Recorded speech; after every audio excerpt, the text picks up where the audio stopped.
and it taught me that life happens outside of the small electronic things. You know, it doesn't happen inside it. ជំរាបសួរអ្នកទាំងអស់គ្នា Hello everyone, welcome back to my channel. I am Demi, and today I'm going to talk about how studying in Germany has changed me as a human being. So I'm going to just start it right away. Number one, social media. Back then in Cambodia, I was very active on social media, especially Facebook. I posted a lot of stuff, also about personal stuff, personal pictures, well, not much about family but about myself. Also, I used to write a lot of poems, so I also posted a lot of poems. You know, just basically posted about my life, what I was doing and where I was, such stuff. And I would say not only me that do that, most of the Cambodians are very active on Facebook. They post a lot of pictures almost every day, and also as well as the food that they eat or the place that they are or they were, and they share lots of, you know, stuff on the internet. Since I've moved to study in Germany, I kinda changed the habit of not really active on social media, so it's kinda changed me 180 degrees, because first of all I didn't have time, second of all I learned about the society here, and I kinda adapt myself automatically to that even if I don't really want to. People here in Germany, most of my friends do have Facebook, but their Facebook account are basically so empty. They just have few photos and they post very less stuff in comparing to in Cambodia. So I kind of see people take social media very unseriously, and because they live their actual life more than to live the life in social media. So I kind of learned from them about that, and I am not posting anything that I think it's not unnecessary. Now I only share mostly about important stuff like cultural stuff, because I am really interested in culture. And you know, once in a while I share photos from my vacation, but just one or two, and that's it. And I basically don't post anything much at all. So since I moved to study here in Germany, I think I really live my actual life more than on the internet. Like I would say most Cambodians, they kind of live their life mostly on the internet. So if you see people go somewhere with each other, they wouldn't really talk to each other, but instead they was just playing all the time with their smartphones. So from that you can analyze that people really live in this one small thing, but not the actual life. So that's what Germany has changed me for good. I really live my life here, and I'm sharing only certain stuff to the internet which I think important, or like my work, my YouTube channel, but other than that I don't share lots of personal stuff, and I find it unnecessary.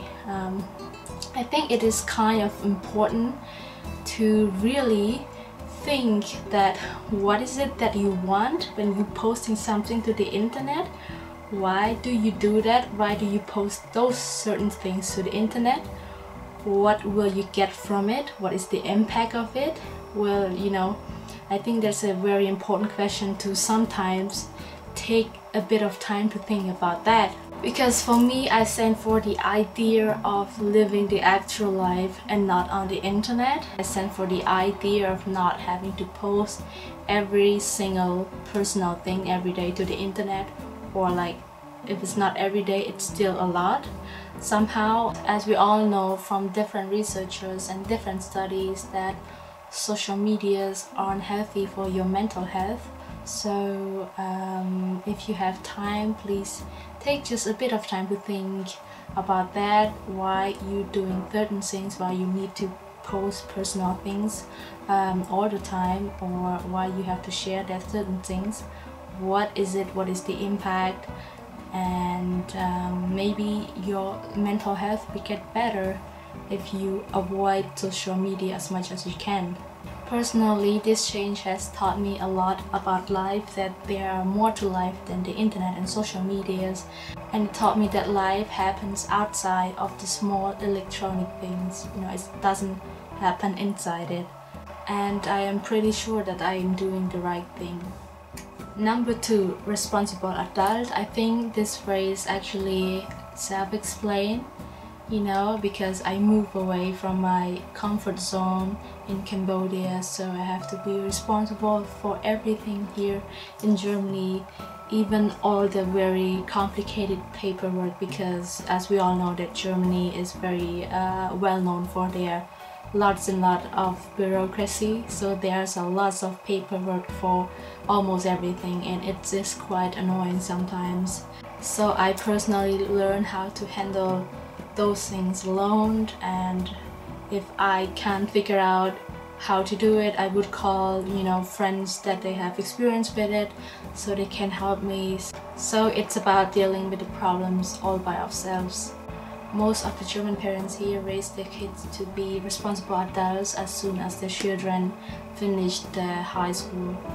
So no matter how rich they are, they won't spoil the kid with the money. They teach their kid on how hard it is to actually earn money or to actually get the money, and so the children get used to work during study, like I am doing right now. I study and I also work, and I think it is very important to know the value of money since young age, so that you won't just spending all the time, and you don't know how hard it is to actually earn the money. The parents that spoil their kids do exist, of course, anywhere in the world, but I think most of the parents here, they actually do a very great job to raise the children.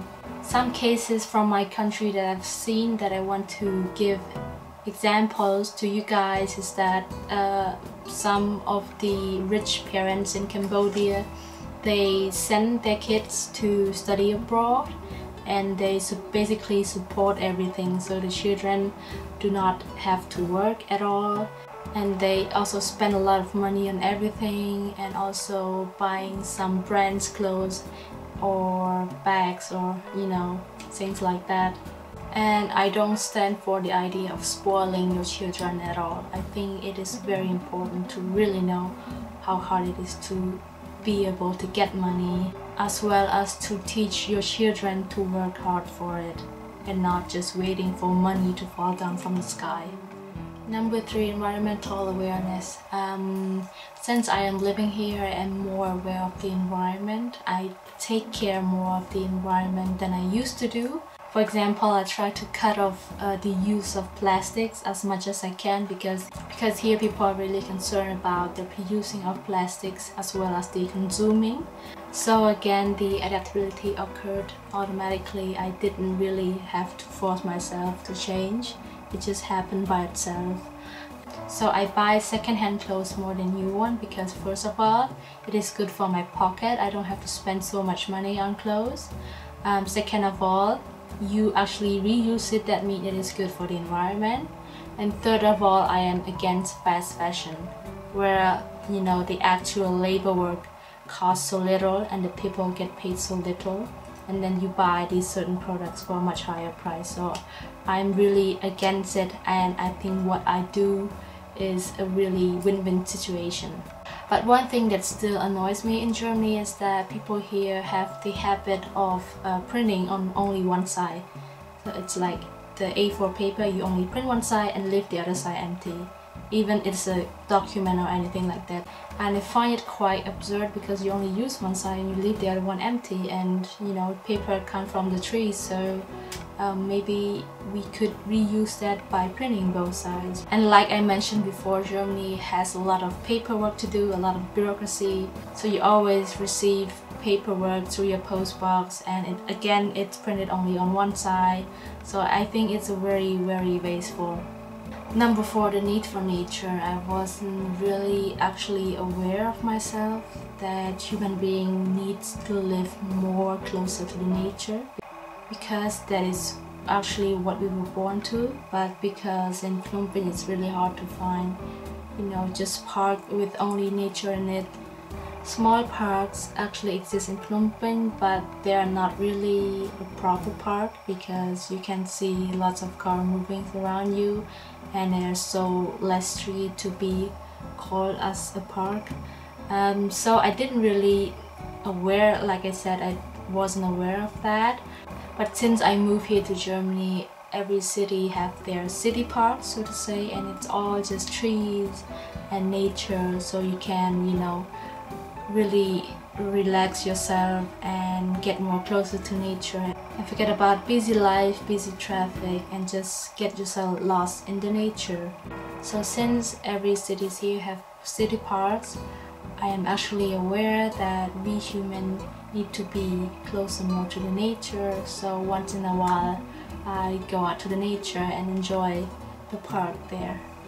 Number 5, search for knowledge. I wouldn't say I wasn't a curious person, but back then I was curious in specific topics. I was more into literature, I was more into, you know, the history of music, and I was more into researching to study abroad, and that's why I'm here right now. So my interest fields was kind of limited. I only research about the things that I'm really interested in. But again, Germany has changed me. I find so many things so interesting that I want to know all about them, because, you know, the people here, they have quite high level of general knowledge, so they know a lot. And luckily I am surrounded mostly by intellectual people, so most of the topics that they talk are quite interesting, so that's why it's kinda makes me wanna, you know about that too and research about that. And so it's kinda urged my curiosity into the next level. And last but not least, the important point is to just survive. I actually learned a lot about surviving, you know, because I have to earn my own money to survive, so I've experienced every hardship that you can imagine. So sometimes I can't eat a lot of vitamins that I want to because I can't afford it, so I just eat to survive. And sometimes I also don't have money to buy books, so, you know, it's kinda, I experience basically everything, if I can say. I also experienced with freezing in the winter because I couldn't afford the warm clothes, and so on and so on. This might sound negative, but sometimes I think my life is just about hardships. And for Khmer people, you must know our classic literature. But still, I hope that my life doesn't end up like the story. We all learn the story from high school, the classic one like Golap Island, Sropon, and many more. And if you don't know the story, you might have to think something might went wrong with your education. Okay, I think that's it for today. Thank you so much for watching, and please don't forget to subscribe and likes and also shares with your friends. We'll see each other again on the next video, and if you have any questions, feel free to ask, or if you want me to do certain videos, just tell me by commenting down below. And again, and bye bye.